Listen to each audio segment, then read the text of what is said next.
Bonjour à tous. Alors aujourd'hui, je vous propose de découvrir une maquette en plastique injecté du Nautilus issu de l'animé Nadia et le secret de l'eau bleue. Alors un petit mot sur l'animé d'abord. Donc c'est un animé qui date de 1990, si la mémoire est bonne. Il a été diffusé entre 1990 et 1991 au Japon. Il a été produit par les studios Gainax. Alors les studios Gainax, vous les connaissez, alors peut-être pas directement, mais vous connaissez une autre de leurs productions qui est très très célèbre, puisque ce sont eux qui ont produit Evangelion. Donc pas quand même une petite licence. Et donc, quelques années avant, ils ont donc produit et réalisé donc Nadia et le secret de l'eau bleue. Alors, qu'est-ce que cet animé, si vous ne le connaissez pas? Alors, c'est un animé qui était à la base une idée... Alors, c'est un animé, alors comment vous dire ça? Alors, à la base, il y avait une idée d'un réalisateur qui deviendra très célèbre par la suite, c'est Miyazaki, qui voulait adapter très librement 20 000 lieues sous les mers.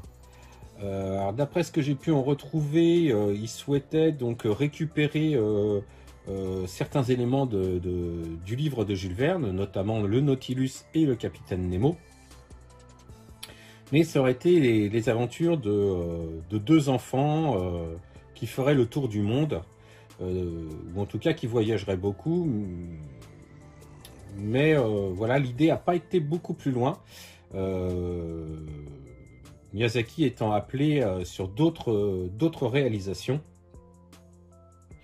puisque je crois que même cette idée était antérieure à Conan le Fils du Futur, donc il a été pris sur d'autres réalisations. 10 ans après, l'idée est ressortie des tiroirs et a été remaniée pour donner donc Nadia et le secret de l'eau bleue. Donc, comme je vous disais, qui a été diffusé entre 1990 et 1991, alors fin 90, début 91 au Japon, et on l'a eu assez rapidement sur les écrans français, puisque j'ai retrouvé dans mes recherches, il aurait été diffusé en France sur la 5e chaîne en fin 91. Donc, comme vous voyez, ça a été très très très rapide pour la diffusion. C'est une série qui comporte 39 épisodes. Alors en réalité en France il n'y en a eu que 38 qui ont été diffusés et encore avec quelques différences, le doublage français adoucissant un petit peu certains passages très difficiles pour des enfants dans Nadia, puisque dans Nadia le thème de la mort est abordé sans phare, très crûment même par moments, c'est très difficile. En tout cas pour des enfants. Les derniers épisodes sont aussi visuellement pas à mettre entre toutes les mains, hein. C'est pas pour un jeune public, ça reste un dessin animé pour des jeunes adolescents, on va dire. Il y a quelques scènes qui sont difficiles. Le doublage français avait un peu édulcoré le tout, donc il y a eu quand même un petit peu de censure dans le doublage. Je ne vais pas vous donner de détails pour ne pas spoiler. Mais il y a eu aussi un épisode qui était entièrement musical et qui donc n'a pas été doublé ni diffusé en France. En ce qui concerne l'histoire, hein, puisque je vous ai dit que ça reprenait certains éléments de 20 000 lieues sous les mers, l'histoire prend place fin 1889, je crois, à l'exposition universelle de Paris.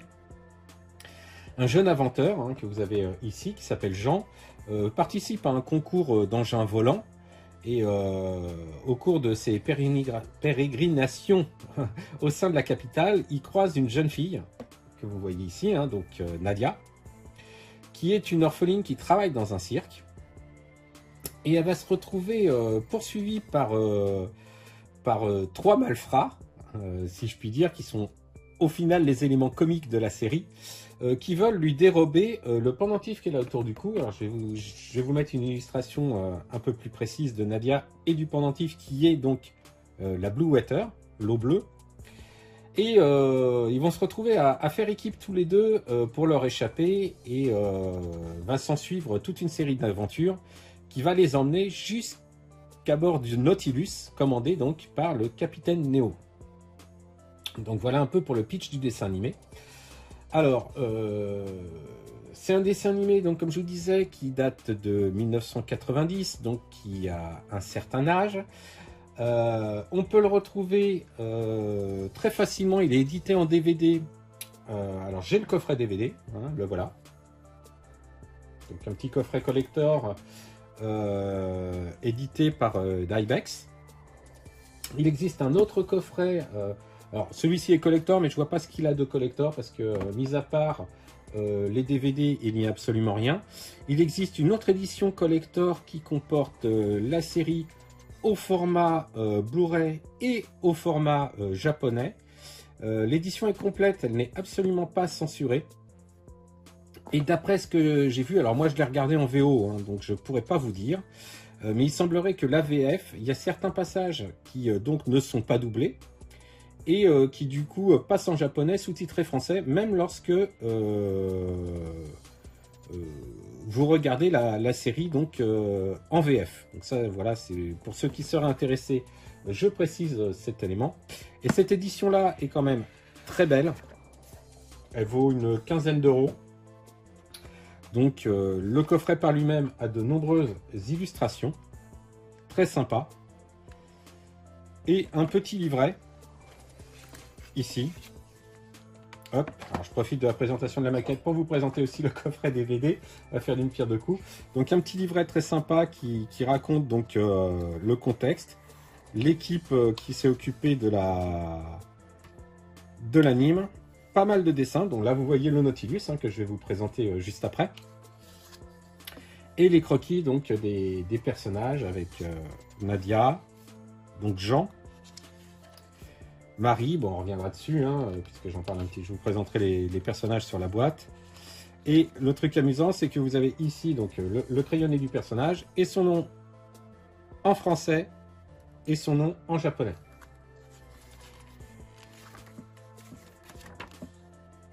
Donc voilà, bon, je vais pas tout vous présenter avec la liste des épisodes, hein, bien entendu, et encore là des illustrations. Alors ici en double page, avec le Nautilus à l'arrière-plan et le capitaine Nemo qui est juste dans le reflet. Alors j'en profite pour vous raconter un peu comment j'ai découvert cette série. Hein. Alors cette série, j'en connaissais l'existence hein, en français, donc ça s'appelle Nadia et le secret de l'eau bleue. C'était diffusé sur la 5e chaîne, mais j'étais pas tellement intéressé par cette série parce que entre les extraits présentés en publicité sur la 5e chaîne et la chanson française qui, je dois l'admettre, est assez gnangnan. Si je peux, je vous mettrai un petit extrait là. Une petite fille toute seule à Paris, elle est menacée par un très grand danger, mais heureusement veille son ami Jean. Nadia, le secret de l'eau bleue. J'étais pas tellement attiré par cette série. Et puis un coup, en zappant, je suis tombé sur un épisode d'un anime et j'ai été frappé par la ressemblance du personnage. Alors vous voyez ici hein, le capitaine Nemo. Alors à ce moment-là, bien sûr, je ne le savais pas. Donc j'ai été frappé par la ressemblance et le costume du capitaine Nemo avec l'amiral Global que l'on voit dans Macross. Franchement, j'ai fait le lien comme ça, et j'étais dans le dernier tronçon de la série qui se révèle être, on va dire, assez technologique. Hein. Il y a pas mal d'éléments mécaniques qui fait vraiment penser à une série. Là, on s'approche de la science-fiction. Alors là, attention, je préviens, les illustrations peuvent spoiler un peu.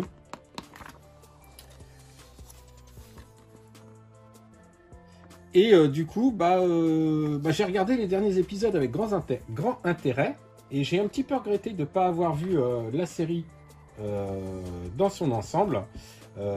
Erreur que j'ai rattrapée plus tard. Et je l'ai ensuite, bien sûr, comme vous voyez, je me la suis procurée en DVD. Excusez-moi, j'ai mis un petit peu le bazar en rangeant les DVD, hein, donc si vous avez un bruit parasite derrière. Donc, je les ai regardés en DVD avec mes enfants, en VO sous-titré. Donc, c'est pour ça que je vous dis, certaines scènes de la fin de la série peuvent être difficiles, et certaines scènes même dans la première moitié de la série. Je pense à un épisode en particulier qui se passe à bord de Nautilus, et il y a un incident technique qui va avoir des conséquences assez graves. Si vous avez l'occasion de comparer la version française et la version japonaise sous-titrée, vous verrez que c'est pas du tout abordé de la même manière, et ça peut être difficile à vivre pour de jeunes enfants. Cette parenthèse étant refermée, on va maintenant parler du kit proprement dit. Ce kit donc a été édité par Kotobukiya en 2019 ou 2020, 2020 il me semble, voire même 2021. Donc par Kotobukiya pour fêter les 30 ans de Nadia, hein, vous voyez le petit logo ici. Donc je pense qu'ils avaient un petit peu de retard. Et il faut savoir donc que Nadia, comme je vous dis, est une série qui a marqué les esprits à tel point qu'il y a un magazine qui s'appelle Animage, qui faisait un sondage et qui élisait les meilleurs animes, les meilleurs personnages. Et Nadia et le secret de l'eau bleue a réussi à détrôner Nausicaa et la vallée du vent, qui donc était à la tête de ce sondage depuis plusieurs années. Nadia a donc réussi à être élue meilleur personnage animé féminin, et Nadia le secret de l'eau bleue a été élue meilleur animé du siècle, il me semble, donc par ce magazine Animage. Donc comme vous voyez, c'est quand même un anime qui a eu une grosse répercussion à l'époque, qui a marqué les esprits, et pourtant il y a eu très très peu de produits dérivés officiels, en tout cas de kits grand public officiels sortis à cette époque.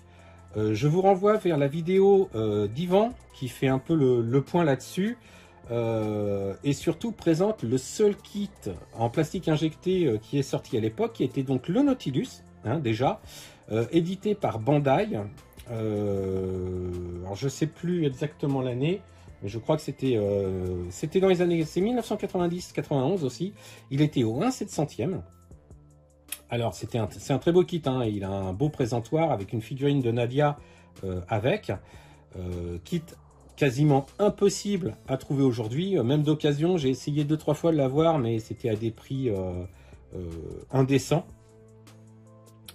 À côté de ça, vous aviez quelques garage kits en soft vinyle, sans doute des kits en résine également, mais ça c'était du garage kit, hein. C'est de la production à part, à faible quantité, et qui était pas évident à trouver à l'époque. Il me semble qu'il y a eu un Nautilus classique aussi édité par une autre marque un peu plus grosse, mais je sais pas, à une échelle plus importante, mais je me souviens plus clairement ce que c'est. Et à côté de ça, vous avez une autre version du Nautilus qu'on voit un petit peu plus tard dans la série, le N Nautilus, qui existait donc pareil, hein, Yvan l'a présenté en soft vinyle, mais il a été édité en 2014 par Kotobukiya, donc à la même échelle, hein, ou 1/1000e, même échelle que celle-ci. Et ce Nautilus, N Nautilus, a été également réédité en même temps qu'est sortie cette maquette-là, qui est donc une nouveauté, hein, à l'époque, en 2021. Et ils ont même fait un pack avec les deux kits dans le même packaging, donc pour fêter les 30 ans de la licence de Nadia. Concernant donc ce kit, ce qu'on peut voir, c'est une très jolie illustration donc avec Nadia, King, Marie, Jean, et juste derrière une image du Nautilus sous l'eau, donc avec des teintes bleutées, violacées. Alors je le précise, mais vous verrez plus loin pourquoi. Ici donc le logo de la série en japonais, le logo de la date anniversaire de Nadia, donc très joli logo, franchement j'aime beaucoup. Une photo du modèle monté et peint en version idem à celle-là, c'est-à-dire couleur des profondeurs, on va dire.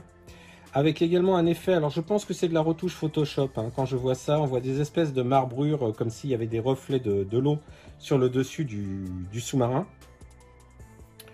NHK, qui était donc, je crois, la chaîne qui diffusait le dessin animé à l'époque. Et je vois ici, très intéressant, il y a donc le copyright pour les illustrateurs qui ont fait donc cette image, hein, donc Sayoshi Masuo qui a dessiné le Nautilus, cette partie-là, et Yoshiyuki Samamoto qui a dessiné les personnages. Donc, vous voyez, il y a même 2 illustrateurs pour cette image. Et chose très très rare, je ne l'ai pas vu souvent, il y a Ryo Sakano, qui est donc la personne qui aurait monté et peint le kit présenté sur la boîte.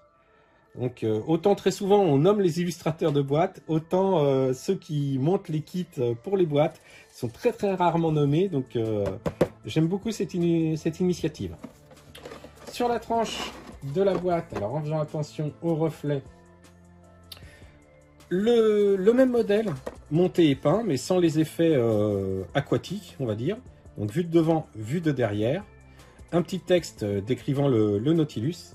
Ici, l'option qui est possible, c'est-à-dire les lance-torpilles ouverts, ou bien donc là, que vous les voyez fermés. Il présente le stand qui est vendu et présent dans la boîte, avec donc une présentation terminée.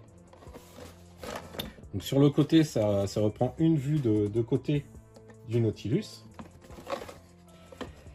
Et ici, une photographie. Alors, je vais essayer de vous montrer de plus près. Voilà. Donc une photographie du modèle monté, mais en no paint. C'est-à-dire juste comme ça avec les pièces sorties de boîte, directement de la grappe. Donc voilà, on a fait le tour de la boîte. Là, ce que je vous propose, c'est de jeter un coup d'œil sur ce qu'il y a dedans, c'est-à-dire la notice et les pièces.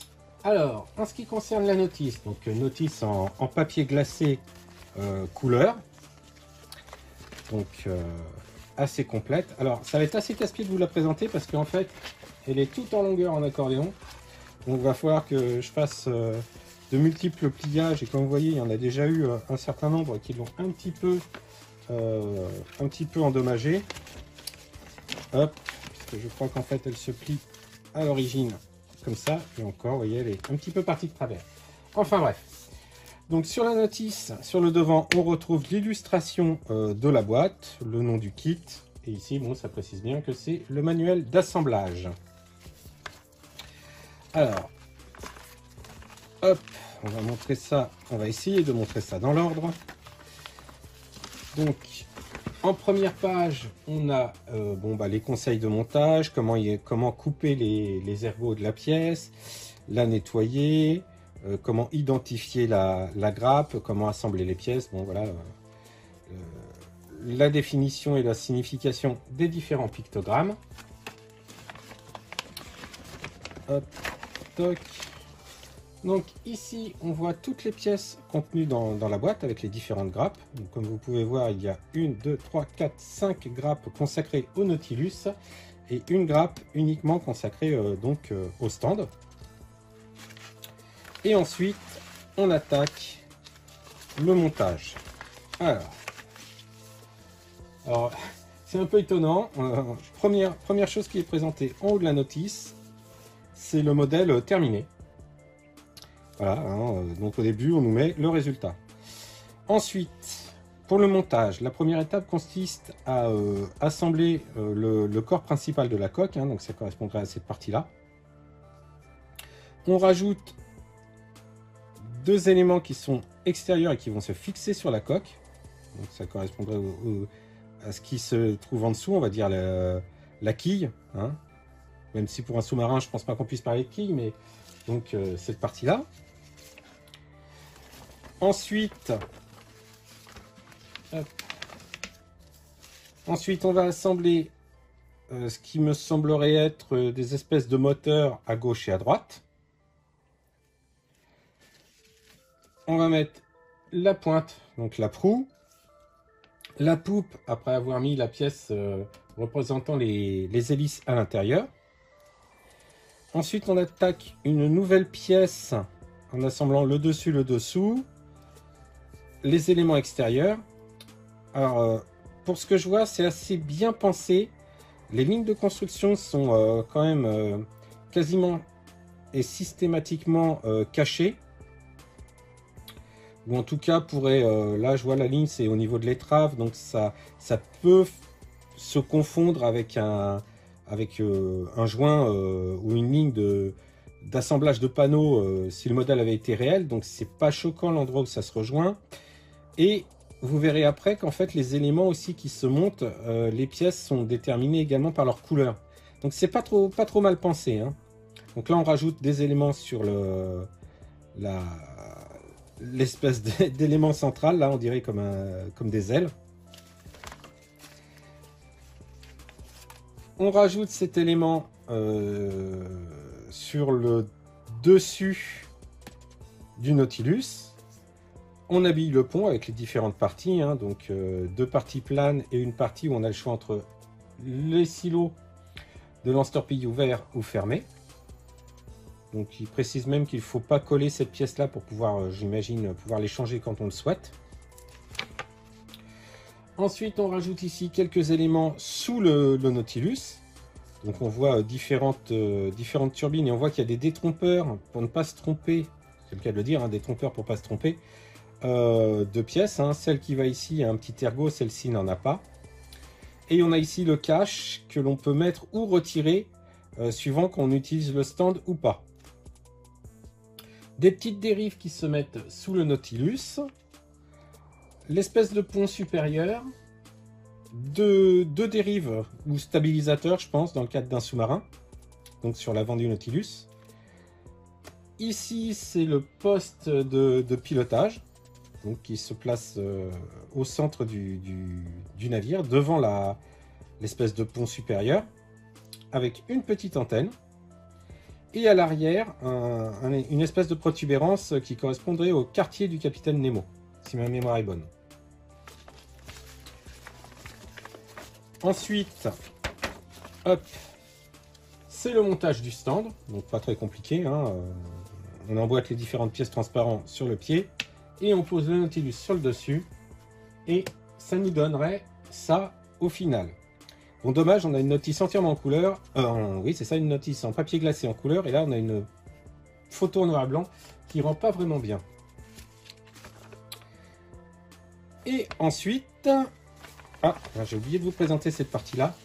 Donc, au dos de la notice, hein, on a une illustration ici avec les différents personnages de Nadia. Et à l'arrière, ce qui semble être le Nautilus, mais en réalité ce n'est pas le Nautilus, mais le N-Nautilus. Hein. Donc c'est le deuxième bâtiment qu'on voit plus tardivement dans la série. Et ici, une représentation sous-marine du Nautilus, donc avec un éclairage et ces tons encore violacés bleu marine. Alors pourquoi j'insiste sur ces couleurs? Ça fait 2 fois que j'insiste sur ce point, voire même plus. C'est parce que, voilà, la notice nous montre 2 versions de Nautilus avec donc l'ensemble des peintures qu'il faut utiliser pour faire chacune de ces versions. Il y a une version, on va dire, grand fond, hein, lorsqu'il navigue au fond de l'eau, donc avec des tons sombres, bleu, violet, et des tons plutôt gris. Alors là, c'est nommé When Sailing at the Sea, donc quand il fait surface, lorsqu'il navigue sur la mer. Donc vraiment à la lumière, voilà, ça c'est, on va dire, la couleur normale. Et là, la couleur lorsqu'il est au fond de l'eau. Chaque teinte, vous voyez, est montrée dans des petits losanges. Alors je ne sais pas si c'est systématiquement comme ça ou si c'est une référence à la Blue Water, parce que d'un autre côté, on a ici un petit losange aussi un peu biseauté, enfin avec un effet de biseau, donc je pense que c'est des références à la Blue Water. donc le bijou que porte Nadia autour du cou. Et donc, vous avez à chaque fois la couleur attendue et les mélanges de couleurs à faire pour obtenir donc les résultats. Et vous voyez, il y a même des photos pour les éléments en particulier. Donc, dans les deux versions, que ce soit la version grand fond ou la version à la surface, on va dire. Et pour ce qui est des couleurs, hein, les références peinture sont comme d'habitude des références de la gamme Mr. Hobby Color, hein, donc ce sont ces pots-là. Typiquement, pour obtenir l'espèce de blanc là que vous avez pour faire les hublots ici ou ici, hein, d'ailleurs c'est la même couleur et les mêmes proportions pour la version sous-marine ou en surface. On voit ici, donc ça dit H1 à 98% et CR1 à 2%. Alors, les couleurs de la gamme Hobby Color, que ce soit les peintures acryliques à l'eau classiques ou bien les lacquers ou toute autre peinture de la gamme Hobby Color, la référence c'est toujours un H et un chiffre derrière. Donc H1, voilà, H1, ça correspond au blanc, on va dire blanc brillant. L'autre référence ici, je vous ai parlé de CR1. Alors, le CR1, il faut que je remette la main dessus. Voilà. Donc, les CR, c'est ça. Ce sont trois peintures. Donc, toujours de la gamme Mr. Color, Hobby ou Gunze. En fait, c'est la même marque. Hein. Sauf que ça, ce sont donc des pigments de couleur primaire. Donc, vous avez CR1, qui est le cyan. CR2 le magenta et CR3 qui est le jaune. Alors le seul problème, c'est que autant ces peintures là ce sont des peintures à base d'eau, hein, c'est marqué Aqueous, autant ces pigments, vu l'odeur très forte, je pense que ce sont des lacquers. Et ben, les lacquers, ça ne se dilue pas du tout à l'alcool comme se diluent donc les peintures que j'utilise habituellement. J'ai déjà eu l'occasion de devoir mélanger ces peintures pour faire le SDF1, pour avoir l'espèce de gris bleuté qui est majoritaire sur le SDF1.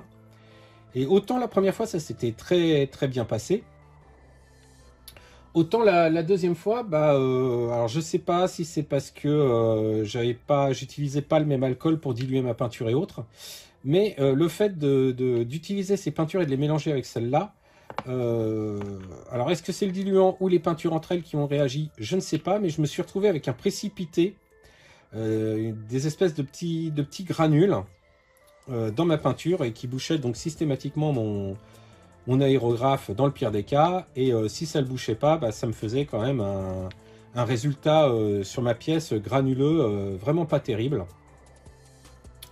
Donc voilà, à manipuler avec prudence, hein. Je pense qu'il y a peut-être moyen de bien l'utiliser. J'ai un petit souci pour mettre pour faire la mise en point à cette distance là. Voilà, il veut pas. Ok, enfin bref.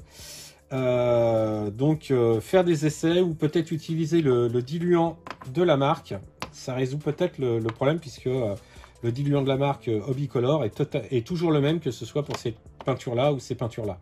Autre détail, ces peintures là, si c'est vraiment des lacquers, les émanations sont plus fortes mais également plus toxiques que les peintures acryliques. Donc faire attention. Déjà normalement avec ces peintures là, faudrait quand on utilise à l'aérographe, dans un endroit ventilé avec une haute d'aspiration, c'est encore mieux, et un masque de charbon actif, c'est le top du top. Moi généralement je peins fenêtre ouverte sur mon local. À l'endroit où je peins, il y a une fenêtre juste derrière moi, donc je suis quasiment à l'air libre, si je puis dire, lorsque je peins. Par contre, dès que j'utilise ça, je mets un masque. Donc ça, c'était le petit conseil en plus. Mais donc, vous voyez, on a les proportions et les mélanges pour ces couleurs. Bien, après cette présentation un peu longue, on va jeter un coup d'œil sur les pièces maintenant. Alors, en ce qui concerne les pièces, alors on voit déjà que les grappes sont de différentes couleurs déjà. Hein, je vous ai présenté, hein, rappelez-vous, sur la tranche de la boîte, il y avait une présentation en no paint. Et donc, comme je vous disais, les pièces ont été moulées dans le plastique qui correspond à leur couleur finale, enfin, en théorie. Parce que bien entendu, repeint c'est beaucoup plus joli que ça. Hein. Par exemple, là je cherche, je ne sais même plus où ils sont. Il y a les turbines. Les turbines sont couleur bronze, métal. Là, elles vont être bleu marine, je crois. Alors, concernant les pièces. Alors, je dois avouer que lorsque je les ai vues sous sachet, j'avais l'impression que le plastique était plus ou moins mou. En tout cas, au visuel. Et ça me rappelait un peu le plastique que j'avais eu dans le kit Wave du VF4 Macros, où c'était un plastique un peu mou. Là, pas du tout en fait. C'est bien un plastique bien dur, hein, classique, hein, de l'ABS classique. Donc de ce côté-là, pas de souci. L'autre bonne surprise, bon bah pas de flash, un moulage propre, mais bon d'un autre côté c'est un kit récent, c'est que les grappes sont déjà pensées pour protéger les pièces qu'elles comportent, puisque vous voyez ici j'ai une pièce qui est en hauteur et derrière, hop, j'ai ici une protubérance sur la grappe qui va protéger la pièce pendant le transport. Elle ne peut pas se faire écraser. Pareil, là, les deux petites sorties de tuyères, j'ai une protubérance de chaque côté pour protéger la pièce.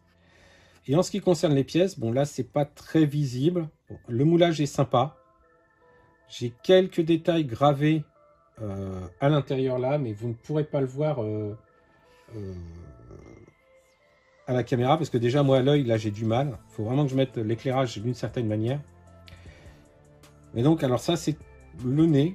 Et puis donc les différentes sorties de turbines. Donc vous voyez, ça va donner un kit qui va pas être très très grand. Hein. Ici on a l'inverse, on a les entrées des turbines. Donc dans un plastique que moi je vois marron orangé.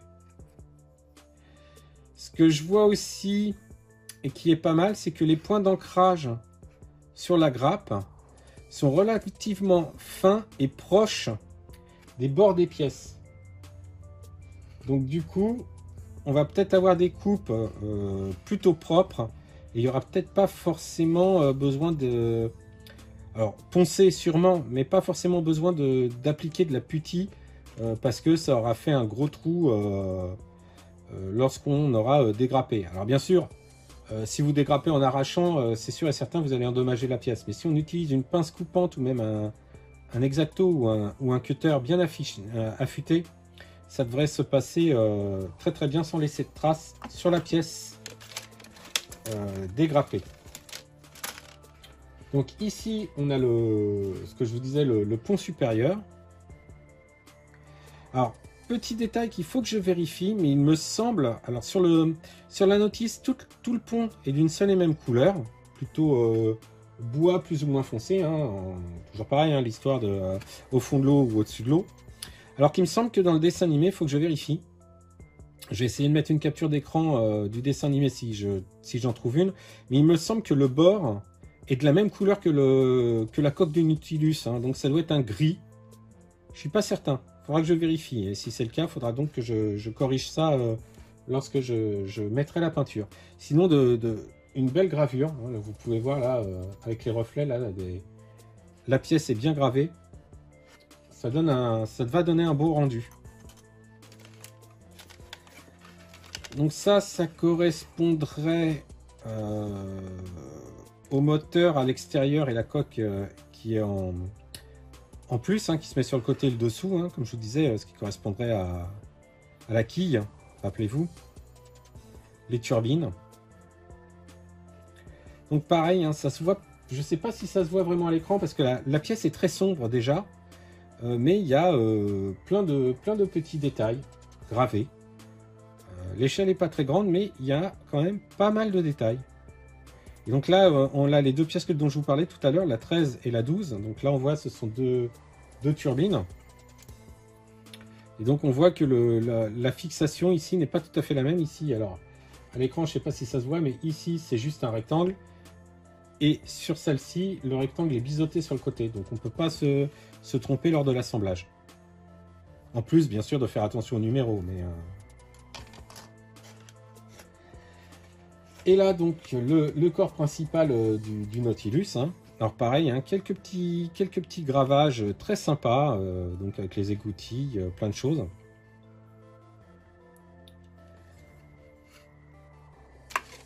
Donc la baie de lancement de torpille fermée, et ici la même, alors, dans l'autre sens, ouverte. Alors là, les quartiers de Nemo, je comprends pas pourquoi il est en deux parties, hein, il aurait pu être moulé en un seul. Alors mis à part rajouter du montage à l'utilisateur, je vois pas trop l'intérêt. J'espère que les gravures vont bien coïncider. Là par contre, ouais, il faudra peut-être voir comment se comporte la ligne de jointure, est-ce que ça passe ou pas. Le poste de pilotage, de commandement. Et ici, alors ça j'ai trouvé ça assez sympa. Ici vous avez 3 antennes. Mais en réalité, il y en a besoin que d'une seule. Les 2 autres sont là en remplacement au cas où si on en endommage une ou si on la perd. Hein, c'est la première fois que je vois une grappe qui prévoit des pièces de rechange. Ici, vous avez le stand transparent. Pas grand chose à dire. Hein. Et ici, un petit bon de commande. Si vous perdez des pièces, mais malheureusement juste valable au Japon, donc tout le monde ne peut pas les utiliser, mais ça donne un ordre d'idée, hein, la grappe A, donc la grappe A j'imagine que c'est la plus grosse, hein, c'est celle-ci je crois, voilà, oui, donc cette grappe là, si vous la perdez, pour la commander ça vous coûtera 900 yens, voilà, plus les frais de port, hein, bien sûr, si vous êtes au Japon, donc 900 yens. Donc à peu près 8 €. Voilà, on a fait le tour de ce kit. Donc ce qui me reste à faire, déjà me décider sur quelle version je vais faire. Est-ce que je vais faire la version sous-marine ou bien la version, on va dire, de navigation au-dessus de la mer. Enfin voilà, vous avez bien compris, j'ai pas encore pris ma décision, on verra bien. Je vous donne rendez-vous rapidement pour vous montrer le résultat et quelle décision j'ai pris. A tout de suite.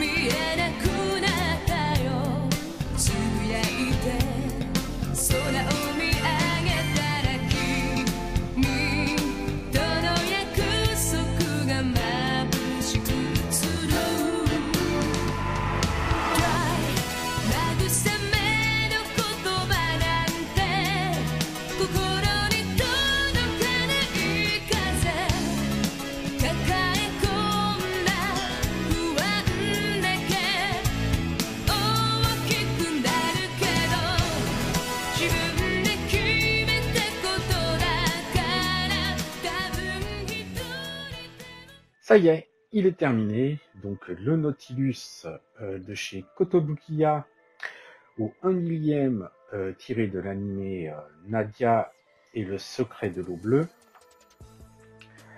Donc voilà, comme vous pouvez voir, j'ai opté pour les couleurs de navigation en surface, alors pour différentes raisons, hein, que je vais vous donner lors de la présentation. Comme d'habitude, on va arrêter le petit tourniquet pour pouvoir faire donc une présentation de manière un peu plus facile de l'engin. Donc déjà, vous voyez par rapport à la taille de ma main, la taille du kit, donc il doit faire, je crois, dans la de la poupe à la proue, voilà, il fait ouais, 16 cm. Voilà. Je le mets là, mais bon, vous n'allez pas voir. C'est plus facile de mesurer par le dessus, donc il fait 16 cm. Et pour un petit engin de 16 cm, et bah, c'est pas si mal que ça. Si là, hop, je m'approche un petit peu en espérant que Monsieur Focus veuille bien faire le travail. Vous voyez que c'est pas si mal que ça côté détail. Donc, si je retire le support, vous voyez que il y a quand même des gravures assez sympas, des détails là où il faut. Voilà. Hop. On va remettre le support. Et aller un peu plus dans le détail au niveau de la présentation de la maquette. C'est dans le sens sinon il va tomber. Voilà. Alors, maintenant si on va un peu plus dans le détail. Point de vue montage, honnêtement, aucune difficulté. C'est du snap kit. Honnêtement, c'est du snap kit. Ça s'emboîte. Alors, moi j'ai fait quelques modifications pour me faciliter la vie au niveau peinture, puisque la partie que vous avez au-dessus là, en gris clair, on va dire jusqu'au pont là, à peu près de là à la proue, donc en gris clair, est prise en sandwich de chaque côté par la partie en gris foncé. Ce que j'ai fait pour pas trop me compliquer la vie au niveau de la peinture, j'ai conservé les ergots qui maintenaient la partie grise jointive entre elles, et j'ai coupé les ergots qui faisaient que la partie grise foncée s'insérait dans la partie gris clair. J'espère que vous avez suivi. Sinon, je pense avoir mis des photos dans mon whip, ou alors vous allez sur ma page Facebook, c'est plus détaillé. Ce qui fait que j'ai pu assembler la partie grise, la peindre, gris foncé pardon, inférieure, la peindre et insérer ensuite la partie grise claire supérieure. Donc déjà de ce côté-là, pas de souci, pas besoin de faire de masquage particulier ou quoi que ce soit. Franchement là, ça a été très facile à faire. Les couleurs, que ce soit l'orangé ici ou bien le rouge tirant un peu sur le marron à l'arrière, j'ai utilisé les mélanges préconisés dans la notice. Il faut savoir que, ce qui est une catastrophe pour moi, aucune des teintes présentes sur ce notice, que ce soit le gris foncé, le gris clair, le jaune orangé, le rouge derrière, même ce qui peut paraître blanc à l'écran ici, là, en fait c'est pas blanc, c'est un blanc avec une très très légère variation bleutée. Rien n'est une couleur pure, c'est que des mélanges. Parfois fait exactement au dosage indiqué dans la notice, parfois fait un peu au jugé, simplement parce que par exemple pour faire cette espèce de jaune orangé, il fallait une base d'un pot qui est déjà jaune orangé mélangé avec un peu plus de l'orange. Donc j'imagine que la teinte de base jaune orangé n'était pas assez foncée. Et bien moi je l'ai refait totalement simplement parce que j'avais pas la bonne couleur dans mes pots et que je voulais pas racheter un pot exprès pour ça. Alors je sais pas si j'ai la notice juste à côté, si elle est juste là, hop là, je vais vous montrer. Alors je rappelle que je suis daltonien, et donc pour pouvoir faire ça, là vous voyez, hop là, voilà. Donc j'avais la couleur de référence, et puis je faisais mes mélanges, et puis je mettais une petite pointe de couleur à côté pour essayer de m'en approcher le plus possible. Pareil pour les différents marrons du pont. Voilà, on fait comme on peut. Alors JR me dirait que je me prends trop la tête avec les couleurs de référence et que je devrais faire comme je le sens, mais bon, voilà. Je le répète, je suis légèrement daltonien, donc se sentir à l'aise avec les couleurs, c'est pas évident.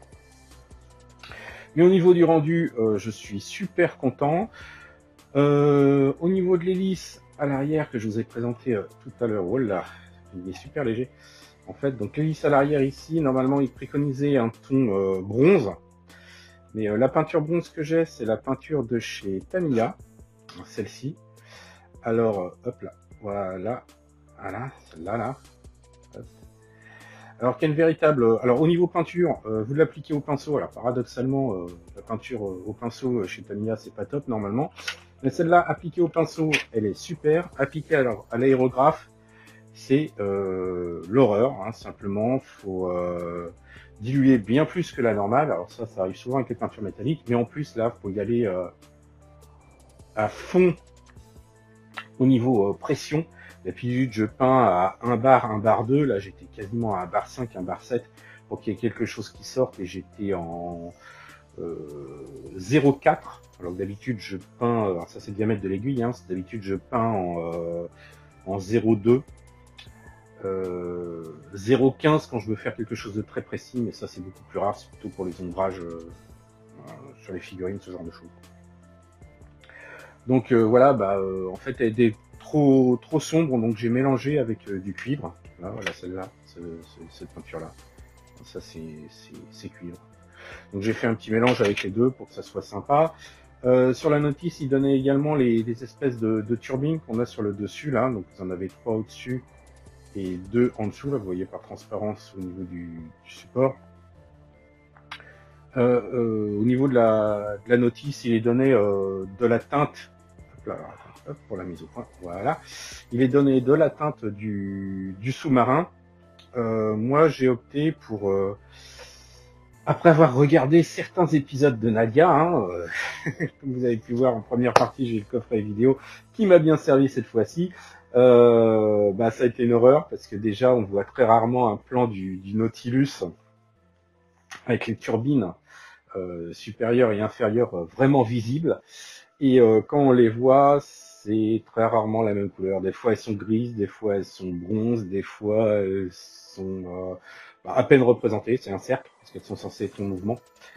Donc je suis parti du principe que c'était cohérent avec les turbines qui permettaient principales à l'arrière. Mais je les ai fait pour que ça ressorte un peu plus. Je les ai fait en aluminium mat de chez Tamiya, hein, que j'aime beaucoup cette teinte là, et j'ai fait un petit jus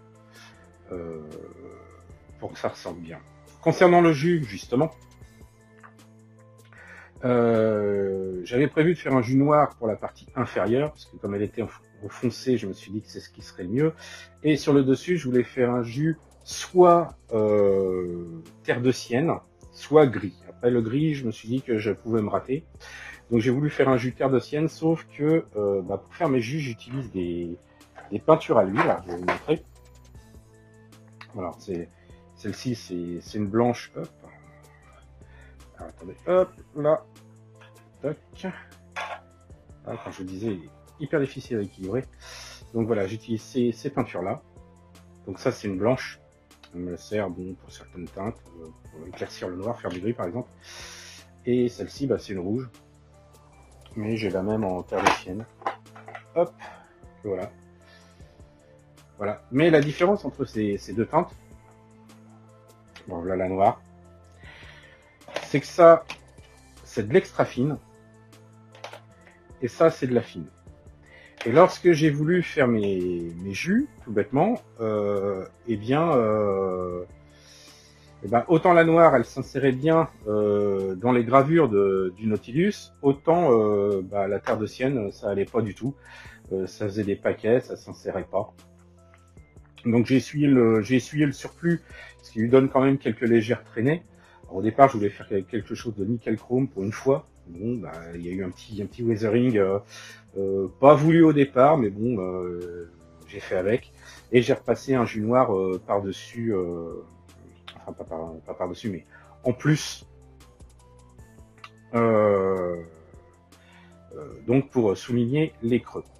Donc je vous avais dit dans la première partie de la vidéo que pour certaines teintes on était obligé d'utiliser des pigments de couleur primaire, hein, les fameux CR1, 2 et 3, donc pour le cyan, le magenta et le jaune, et que je ne les utilisais pas parce que c'était des liqueurs et qu'elles ne se mélangeaient pas du tout avec mes peintures que j'utilisais. Et en fait j'ai trouvé tout à fait par hasard, voilà, ces peintures-là, hop. Hop, je suis désolé, je suis obligé de bouger à chaque fois parce qu'il n'est pas assez grand pour que je puisse filmer en plan large. Et donc du coup, à chaque fois que je vais vous montrer quelque chose, bah, c'est la cata.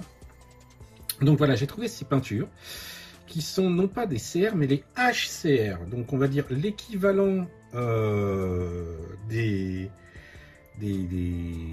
pigments de couleur primaire en Laker, mais en aqueous. Hein, vous voyez, c'est marqué.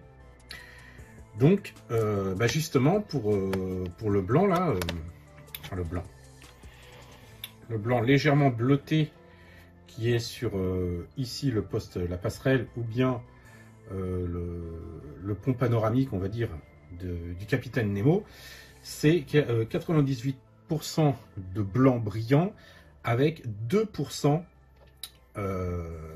de ces fameux colorants de base.